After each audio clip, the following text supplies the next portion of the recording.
भी हम करेंगे एग्जांपल 5.5 ऑफ ग्रिफिथ। उसकी स्टेटमेंट है कि find the magnetic field at a distance S from a long straight wire carrying a steady current I.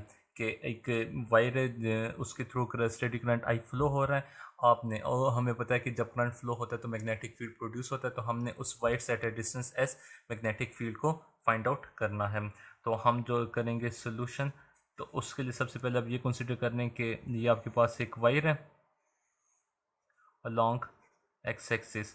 आपको कह रहा है कि इस पॉइंट पी के ऊपर जो कि इस वायर से एट अ डिस्टेंस एस और आर के दरमियान जो एंगल बन रहा है हम उसको कहते हैं this is your angle theta D L, और ये जो आर यूनिट वेक्टर है इनके दरमियान जो एंगल बन रहा है हम इसको कहते हैं दिस इज अल्फा।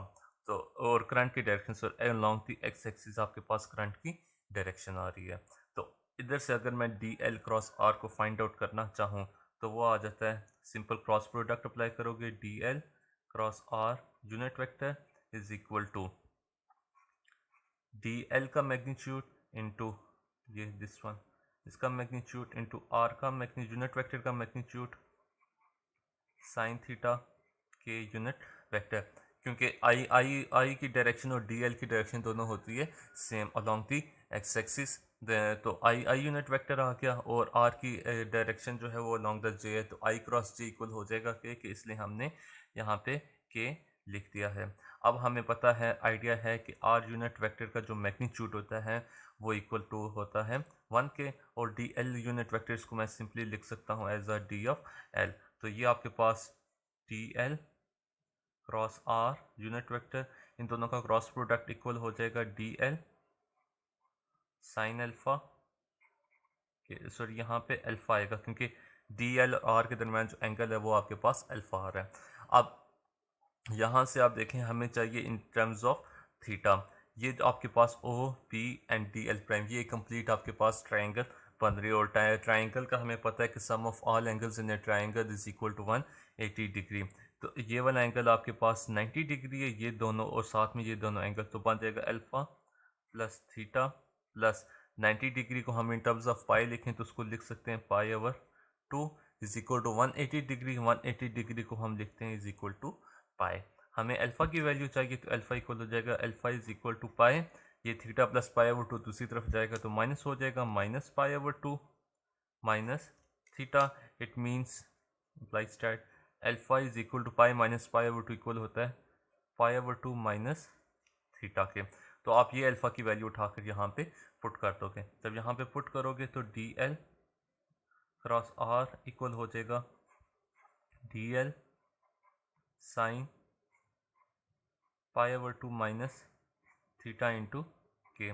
अब आप बेसिक ट्रिग्नोमेट्री की तरफ आ जाएं जो फर्स्ट ईयर या सेकेंड ईयर में आप लोगों ने की थी कि ये जो आपके पास sine pi over 2 minus theta है ये इक्वल होता है आपके पास कॉस थीटा के, तो इसलिए आपके पास D L cross R equal हो जाएगा डी एल कॉस थीटा के।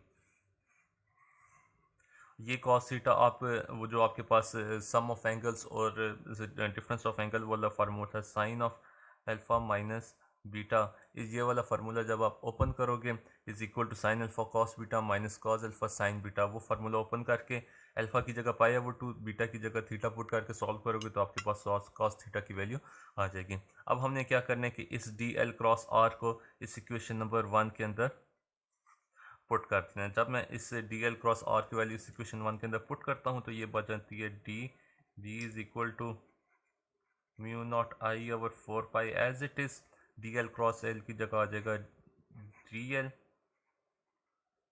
Cos theta divided by R square into के यूनिट वेक्टर। इसको मैं नाम देता हूँ this is my equation number 2। अब अगर आप इस इक्वेशन में देखें ये जो डायग्राम बन रही है, अगर इसको मैं यहाँ पे बनाऊँ, ये आपके पास एस है, ये आपके पास आर है, ये आपके पास लेंथ एलिमेंट जो है आपके पास एल है and here this is your theta. तो यहाँ से अगर मैं कॉस थीटा लिखना चाहूँ तो वो कॉस थीटा इक्वल होगा cos theta is equal to base और हाइपोटेन्यूज, बेस मेरे पास एस है और हाइपोटेन्यूज मेरे पास आर है। तो यहाँ से इम्प्लाइज दैट मुझे आर की वैल्यू चाहिए तो आर इक्वल आ जाएगा, R is equal to S over cos theta, and R square अगर मैं लेता हूँ तो R square is equal to S square over cos square theta. ये एक इक्वेशन में यूज़ करूँ, इसको इक्वेशन नंबर 2 के अंदर पुट करना है, एक ये वाली इक्वेशन, इसको मैं नाम देता हूँ this is my equation number 3। इसी तरह इस इक्वेशन, ये जो आपके सॉरी ये जो ट्राइंगल है, यहाँ से आप टेन थीटा की वैल्यू को कैलकुलेट कर सकते हो। तो जब आप टेन थीटा लेते हो, टेन थीटा इक्वल होता है perpendicular divided by base. Perpendicular आपके पास एल है, बेस आपके पास एस है, तो यहाँ से आपके पास एल की वैल्यू आ जाती है S tan theta, L is equal to S tan theta. आपने क्या करना है कि इस टर्म की डिफरेंशियल, इस टर्म के ऊपर डिफरेंशियल अप्लाई करना है या डेरिवेटिव लेना है, डेरिवेटिव आपने लेना है। जब आप डेरिवेटिव लोगे तो D l is equal to S tan theta का डेरिवेटिव होता है आपके पास second square theta, and then d theta आपके पास एज इट इज़ आ जाएगा। तो आपने डी ये वाली इक्वेशन फिर पुट करनी है, दिस इज इक्वेशन नंबर 4। इस इक्वेशन 3 और 4 को उठाकर आपने इक्वेशन नंबर 2 के अंदर पुट करना है। जब आप इसको पुट करते हो तो ये बन जाता है D B is equal to mu naught I over 4 pi, d l की जगह आपने s second square, s second square theta D theta into cos theta, and one over r square है, तो ये आर स्क्वायर की value, इसकी value आ जाएगी आपके पास cos square theta divided by s square k unit vector. यहाँ पे हमसे एक मिस्टेक हुई है कि जो आपके पास जब टेन थीटा का डेरिवेटिव लेते हो तो वो इक्वल आ जाता है माइनस सेकेंड स्क्वायर थीटा की, तो यहाँ पे भी माइनस आएगा और फिर इसके साथ साथ यहाँ पे भी आपके पास माइनस का साइन आएगा। अब जब हम इसको सॉल्व करते हैं तो आप देखें कि यहाँ से आपको D B is equal to mu naught I over 4 pi as it is लिखोगे, ये एस है और यहाँ पे एस स्क्र है, तो एस एक एस इस एस स्क्र के साथ कैंसिल हो जाएगा, बाकी सीकेंड स्क्र है। तो जो आपके पास सीकेंड होता है, सीकेंड थीटा, वो रेसिप्रोकल ऑफ कॉस थीटा होता है, तो इसको हम लिख सकते हैं secant theta is equal to 1 over cos theta. तो इस टर्म को मैं लिख सकता हूँ minus D theta cos theta divided by secant square का रेसिप्रोकल आपके पास आ जाता है कॉस स्क्र थीटा इंटू